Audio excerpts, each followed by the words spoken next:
Bismillahirrahmanirrahim. Assalamualaikum warahmatullahi wabarakatuh. Global Hijrah 5 Mac bersama saya Khadijah Faisal. Esok genap sebulan gempa bumi kuat 7.7 dan 7.6 skala Richter yang menggegar Turki dan Syria. Setakat hari ini, bencana itu telah meragut 45,968 nyawa, termasuk 4,267 pelarian Syria di Turki.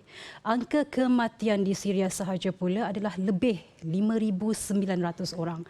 Dari fasa mencari dan menyelamat, kini tumpuan kerajaan Turki adalah pada fasa pemulihan kehidupan rakyat, terutama mengembalikan mereka yang tinggal di kemah penempatan sementara ke kediaman yang lebih selesa. Di Turki, lebih 13 juta mangsa terkesan akibat kejadian gempa pada 6 Februari lalu. 11 wilayah terjejas iaitu Adana, Adiyaman, Diyarbakir, Elazig, Hatay, Gaziantep, Kahramanmaras, Kilis, Malatya, Osmaniye dan Sandiurfa. Saintis sebelum ini menyifatkan bencana itu sebagai peristiwa semula jadi yang luar biasa. Presiden Turki Recep Tayyip Erdogan telah berikrar untuk membangunkan semula wilayah-wilayah di selatan negara itu yang terkesan gempa. Pada peringkat awal, lebih 300,000 rumah akan dibina. Tegas Erdogan, penempatan baru yang bakal dibangunkan itu akan menggunakan konsep tahan risiko sebagai persediaan jika berlaku gegaran kuat pada masa hadapan. Perumahan baru juga akan dibina di kawasan bukit yang mempunyai batuan dasar yang kukuh. Selain itu, bangunan baru yang akan dibina juga tidak akan lebih dari 5 tingkat. Bunun için buradan deprem bölgesinde yaşayan ancak şartların zorluğu sebebiyle diğer yerlere giden tüm vatandaşlarıma çağrıda bulunmak istiyorum. Şehrinize sahip çıkın. Ata yurdunuzu asla kalıcı olarak terk etmeyin.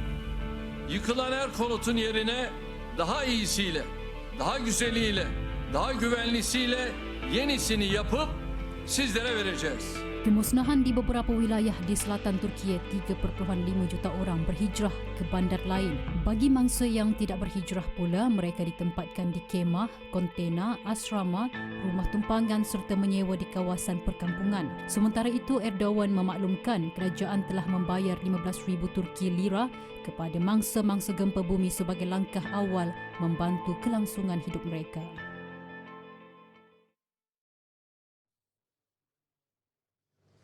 Di sebalik pelbagai usaha Turki untuk memulihkan kembali kehidupan rakyat pasca gempa, kerajaan perlu menanggung kos yang amat tinggi dalam keadaan ekonomi negara yang kurang memberansangkan.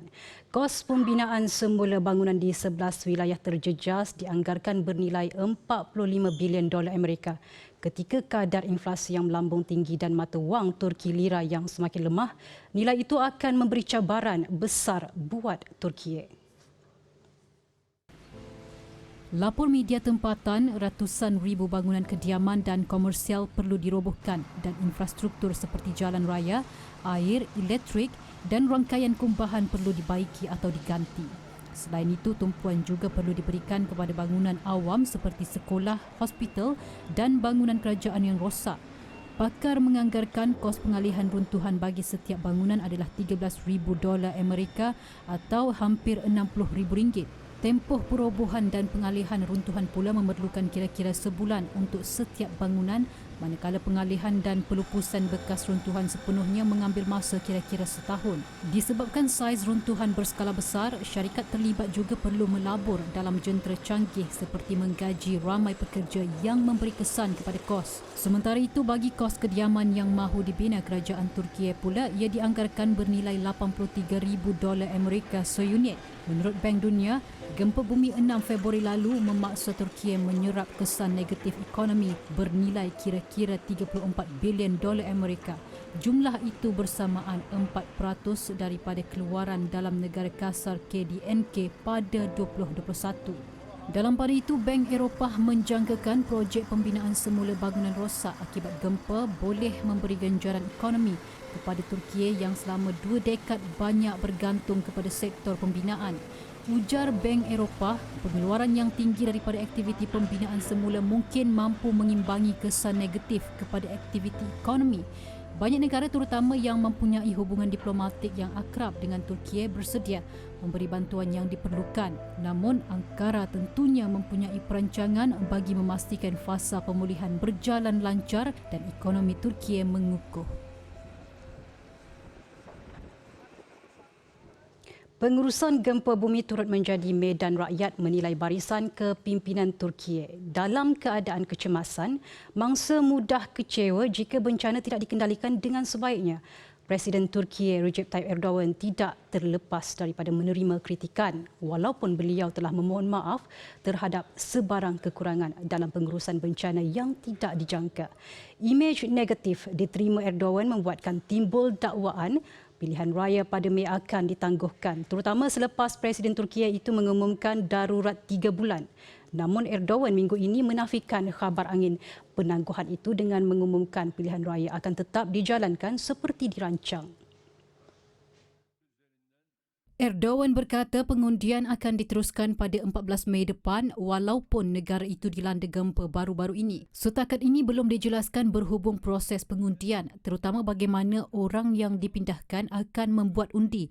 Namun difahamkan pada Isnin, Lembaga Pilihan Raya Turki telah memulakan misi ke zon gempa untuk melaporkan keadaan pengundi dan keselamatan pilihan raya. Pilihan raya kali ini dilihat paling penting buat Erdogan yang menjadi presiden sejak 2003. Bagaimanapun ketika mengumumkan pilihan raya tidak ditangguhkan, Erdogan dengan tegas berkata rakyat bijak mengundi. Ve şunu iyi bilin ki bu millet inşallah vakit geliyor 14 Mayıs'ta gereğini yapacaktır. Ve asla bu tür kuru sıkı atanlara da prim vermeyecektir. Pada 2018, Erdogan berjaya memperoleh 52.59% undi dengan jumlah undian lebih 26 juta. Beliau ketika itu dicabar 3 calon lain iaitu Muharrem İnce yang memperoleh 30.6%, manakala 2 lagi calon iaitu Selahattin Demirtas dan Meral Akşener masing-masing menerima undian bawah 10%.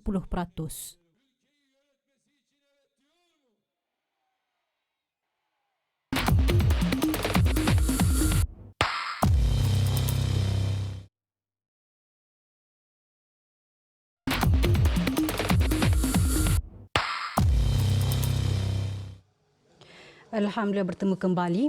Kita beralih pula kepada kesan gempa bumi 6 Februari lalu ke atas Syria. Kerosakan di negara itu dilapor bernilai kira-kira 5.1 bilion dolar Amerika. Ekonomi Syria yang sedia terjejas akibat perang dilaporkan akan bertambah merosot akibat gempa bumi. Keadaan itu membimbangkan dan perlu perhatian dunia kerana ramai rakyat Syria sudah hidup dalam kedaifan. Aleppo direkodkan sebagai daerah yang paling teruk terjejas dan mengalami kerosakan berjumlah sekitar 2.3 bilion dolar Amerika.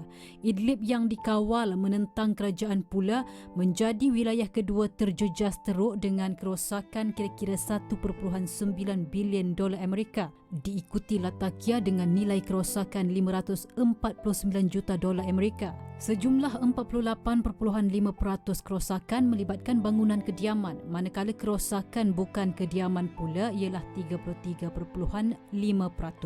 Kerosakan infrastruktur pula 18% melibatkan pengangkutan, tenaga kritikal, infrastruktur air, teknologi maklumat dan komunikasi. Kemelesetan ekonomi dan peperangan di Syria dijangka akan menyukarkan proses pemulihan. Pertubuhan Bangsa-Bangsa Bersatu PBB sebelum ini telah menjanjikan bantuan 397 juta dolar Amerika atau 1.8 bilion kepada Syria, namun jumlah itu dikatakan tidak mencukupi. Keperluan rakyat dilapor semakin meningkat, namun bantuan antarabangsa semakin berkurangan. Pada peringkat awal gempa, pelbagai kritikan telah diberikan berhubung kelewatan bantuan di Syria hingga menyebabkan ramai mangsa gagal diselamatkan. Oleh itu, episod hitam itu perlu menjadi pengajaran dan dunia perlu bersama membantu mangsa di Syria.